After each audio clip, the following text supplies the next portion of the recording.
Romeo and Juliet, Act 1, Scene 1. Let's start with a summary. Samson and Gregory, two servants of the House of Capulet, stroll through the streets of Verona. Samson vents his hatred of the House of Montague. The two exchange funny remarks about conquering Montague men and women. As two Montague servants them, they discuss the best way to provoke them into a fight without breaking the law. A verbal confrontation quickly escalates into a fight. Benvolio, a kinsman to Montague, enters and draws his sword in an attempt to stop the confrontation. Tybalt, a kinsman to Capulet, sees Benvolio's drawn sword and draws his own.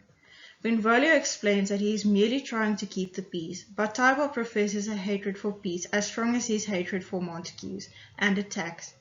Prince Aeschylus arrives and commands that the fighting stop on penalty of torture. The Capulets and Montagues throw down their weapons, declares the violence between the two families has gone on for too long, and proclaims a death sentence upon anyone who disturbs the civil peace again. The brawlers disperse, and Benvolio is left alone with his uncle, Montague, and aunt, Lady Montague. Benvolio describes how the brawl started. Lady Montague asks whether Benvolio has seen her son Romeo.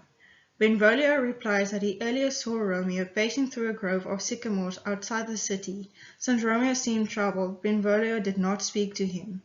The Montagues tell Benvolio that Romeo has often been seen melancholy walking alone amongst the sycamores. Benvolio sees Romeo approaching and promises to find out the reason for his melancholy. The Montagues quickly depart. Benvolio approaches his cousin. With a touch of sadness, Romeo tells Benvolio that he is in love with Rosaline, but that she does not return his feelings.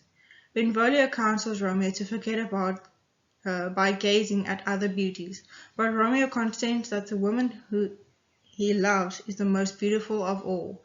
Romeo departs, assuring Benvolio that he cannot teach him to forget his love. Benvolio resolves to do just that.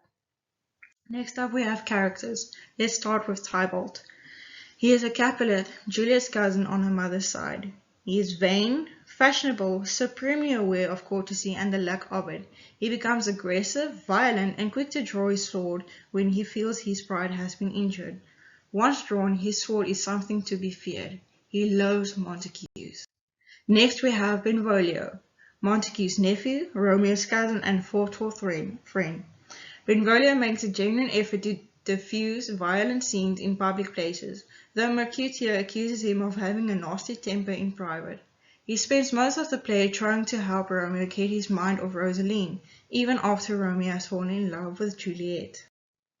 Prince Aeschylus, the Prince of Verona, a kinsman of Mercutio and Paris. As the seat of political power in Verona, he is concerned about maintaining the public peace at all costs. Rosaline, the woman with whom Romeo is infatuated at the beginning of the play. Rosaline never appears on stage, but it is said by other characters that she is very beautiful and has sworn to live a life of chastity. The chorus. The chorus is a single character who, as developed in Greek drama, functions as a narrator of offering commentary on the play's plot and themes. Montague, Romeo's father, the patriarch of the Montague clan and bitter enemy of Capulet. At the beginning of the play, he is chiefly concerned about Romeo's melancholy. Lady Montague, Romeo's mother, Montague's wife. She dies of grief after Romeo is exiled from Verona. The son and heir of Montague and Lady Montague. A young man about 16. Romeo is handsome, intelligent, and sensitive. Though impulsive and immature, his idealism and passion make him an extremely likable character. He lives in the middle of a violent feud between his family and the Capulets, but he is not at all interested in violence. He is only interested in love. At the beginning of the play, he is madly in love with a woman named Rosaline, but the instant he lays eyes on Juliet, he falls in love with her and forgets Rosaline. He secretly marries Juliet, the daughter of his father's worst enemy. He happily takes abuse from Tybalt, and he would rather die than live without his beloved. Romeo is also an affectionate and devoted friend to his relative Benvolio, Mercutio, and Friar Lawrence.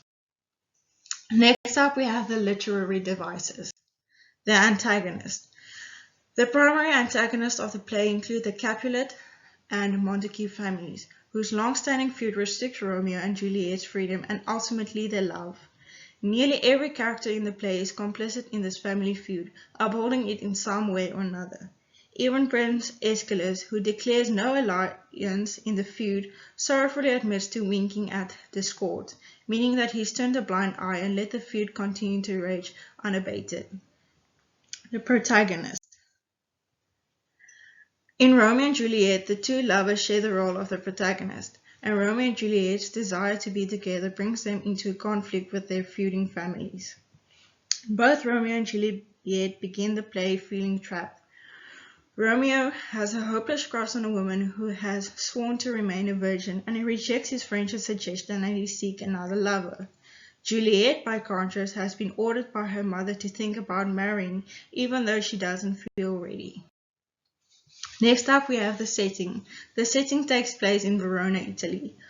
Verona is a city in northeastern Italy. In Shakespeare's lifetime, it was part of the Venetian Republic, but until 1405, it had been an independent city-state.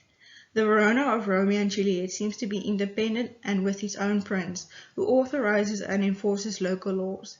It seems likely, then, that the play takes place sometime in the 14th century. Next up, we have point of view.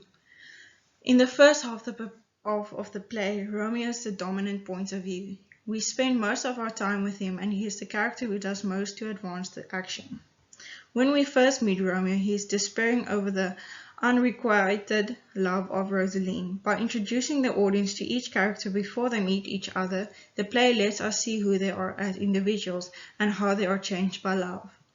Romeo initially seems more in love with the idea of love than Rosaline herself, while Juliet seems hesitant to fall in love at all, saying marriage is an hour that I dream not of. Next up, we have foreshadowing.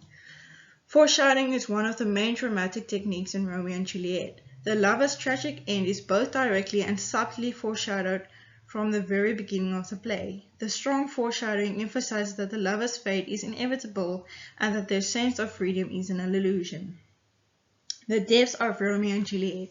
The heavy foreshadowing of the lovers' death emphasizes that they are trapped by their fates. It also has the effect of making Romeo and Juliet's love seem more precious. Because the audience can see that the lovers will not have long together, we are more moved by the happy moments they do have. The deaths of Mercutio and Tybalt. The escalating conflict between Montagues and Capulets foreshadows that Mercutio and Tybalt will die fighting. We can see that they are both in the mood for a fight. When Tybalt enters, the deaths of both men start to seem inevitable. Next up, we have tone. The tone of Romeo and Juliet is sympathetic to the plight of the young lovers. The equal weight of the play gives to sexual desire and everlasting love suggests a realistic, benevolent attitude towards their story. The play's tone suggests sex is a natural, inevitable part of life for characters regardless of age and gender. Next up, we have style. In Romeo and Juliet, the characters strive to express the purity of their love, but the play constantly links opposed terms to show that even the most powerful experience is shadowed by its own opposite. When Romeo tries to describe the brightness of Juliet's beauty, he instead describes the darkness which makes her stand out. Next up, we have genre. Romeo and Juliet is officially classified as a tragedy, but in some respects the play deviates from the tragic genre. Another important way Romeo and Juliet deviates from other Shakespearean tragedies is that the main characters cannot be said to make a fatal error that leads to their demise. Lastly, we have themes. The forcefulness of love. The play focuses on romantic love, specifically the intense passion that springs up at first sight between Romeo and Juliet. Love as a cause of violence. The themes of death and violence permeate Romeo and Juliet, and they are always connected to passion, whether that passion is love or hate. The individual versus society. Much of Romeo and Juliet involves the lovers' struggle against public and social institutions that either explicitly or implicitly oppose the existence of their love. Such structures range from the concrete to the abstract, families and the placement of familial power, the inevitability of fate. The sense of fate permeates the play, and not just for the audience, the characters are also quite aware of it. Love. The play tends to focus more on the barriers that obstruct love than it does on love itself. Obviously, the Capulet and Montague families represent the lovers' largest obstacle, but the lovers are also their own obstacles in the sense that they have divergent understanding of love. 6. The theme of love and sex are closely linked in Romeo and Juliet, though the precise nature of the relationship remains disputed throughout. Violence. Due to ongoing feud between the Capulets and the Montagues, violence permeates the world of Romeo and Juliet. Shakespeare demonstrates how intrinsic violence is to the play's environment in the first scene. Youth. Romeo and Juliet are both very young, and Shakespeare uses the two lovers to spotlight the theme of youth in several ways. Fate. The theme of ill-fated love frames the story of Romeo and Juliet from the beginning. During the prologue, before the play officially commences, the chorus makes several allusions to fate, including the famous reference to Romeo and Juliet as a pair of star-crossed lovers. If you want to see the full PowerPoint, please follow the next link. Thank you.